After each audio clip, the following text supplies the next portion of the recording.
It is at the front of the hotel. Yes, Mom. I see.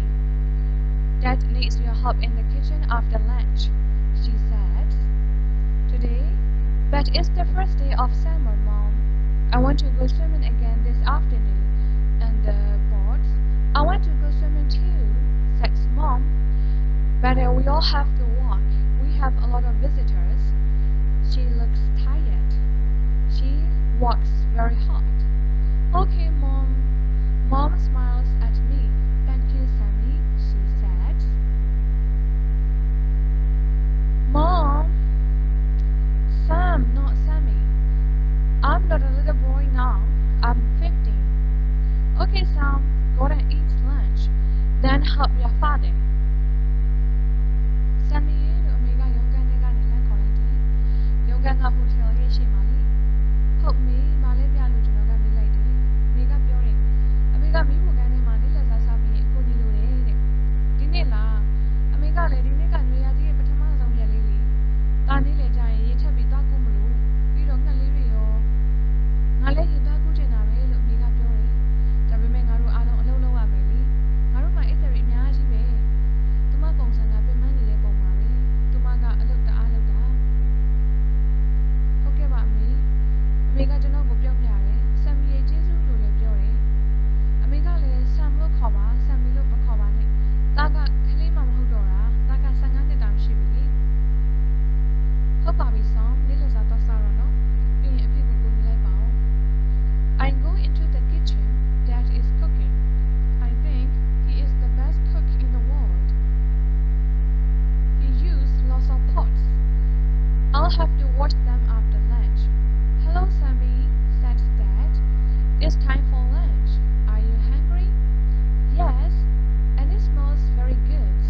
ကျွန်တော်ရေချိုးမိဖို့ခန်းထဲကိုဝင်သွားလိုက်တယ်။အဖေကချက်ပြုတ်နေတယ်။ကျွန်တော်ကတော့သူကဒီကမ္ဘာမှာအကောင်းဆုံးစပုတ်မှုလို့ထင်တာပါပဲ။သူကအိုးရီများကြီးနဲ့ချက်ပြုတ်တာနေ့လယ်စာစားပြီးရင်အဲ့ဒီအိုးတွေကိုကျွန်တော်ဆေးရမယ်လေ။အဖေကဆမ်မီရေးလို့နှုတ်ဆက်တယ်။နေ့လယ်စာစားချိန်ရောက်နေပြီ။တားရီပိုက်စားနေပြီလား။ဟုတ်ကဲ့စားနေပြီ။ပြီးတော့အနံလေးကလည်းဝှင်းနေတာပဲနော်။ After lunch, I help my father.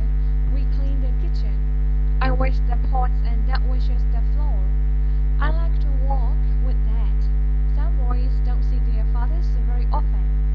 But Dad and I are good friends.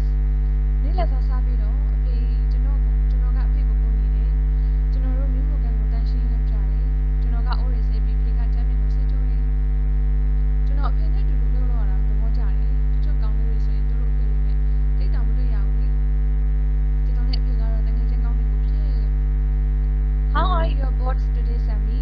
Dad asked. The mother is there. I want to see if there are eggs in the nest. Sea eagles always have 2 eggs. Eggs? Dad says. It's a long time since I've seen a baby sea eagle. Yes, I see. We have nearly finished cleaning the kitchen. Can I go now, Dad? I asked. Okay, Sammy. Dad, my name is Sam, not Sammy. I often say this to Mom and Dad. They forget. Okay, Sam. Go and look at your beautiful birds. Thank you, Dad. I walked through the hotel. I opened the front door quietly, but Mom hears me. Sammy, come here, please.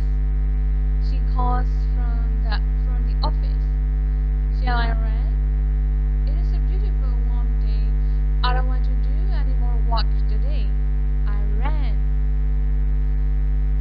Sammy ဒီနေ့တားရင်ငှက်လေးတွေဘလို့နေလဲလို့ဖေကမေးတယ်။အတိုက်ထဲမှာငှက်မရှိတယ်။အတိုက်ထဲမှာဥရိများရှိနေမလားလို့တားချိချင်လိုက်တာ။ပြင်လဲသိငှက်တွေကအမြဲတမ်းဥနဲ့ဥလေးရှိကြတယ်။ဥရိဟုတ်လား။ငှက်ပေါက်စလေးတွေမမြင်ရတာတော့အတော်ကြာနေပြီလို့အဖေကပြောလိုက်တယ်။ဟုတ်တယ်လို့ကျွန်တော်လည်းပြောတယ်။ကျွန်တော်တို့မျိုးဖို့ရအောင်တန်ရှင်းလောက်တာပြီးလို့နေပြီ။တားခုသွားလို့ရပြီလားလို့အဖေကမေးလိုက်တယ်။ဟုတ်ပြီဆမ်မီ။အဖေတောင်းတမေကဆမ်ပါဆမ်မီမဟုတ်ပါဘူး။အဖေနဲ့မေကိုဒီကိစ္စခဏပြောနေရတယ်။သူတို့ကမိမိသွားတယ်။ဟုတ်ပါပြီဗျာဆမ်ထားပါဗျာ။မင်းရဲ့ငှက်လာလေးတွေတတ်ကြည့်နော်။ကျေးဇူးပါဖေဖေ။ကျွန်တော်ဟိုတယ်ထဲဖြတ်လျှောက်လိုက်တယ်။ကျွန်တော်အိမ်ရှိတကားကိုတိတ်တိတ်လေးဖွင့်တာပဲဒါပေမဲ့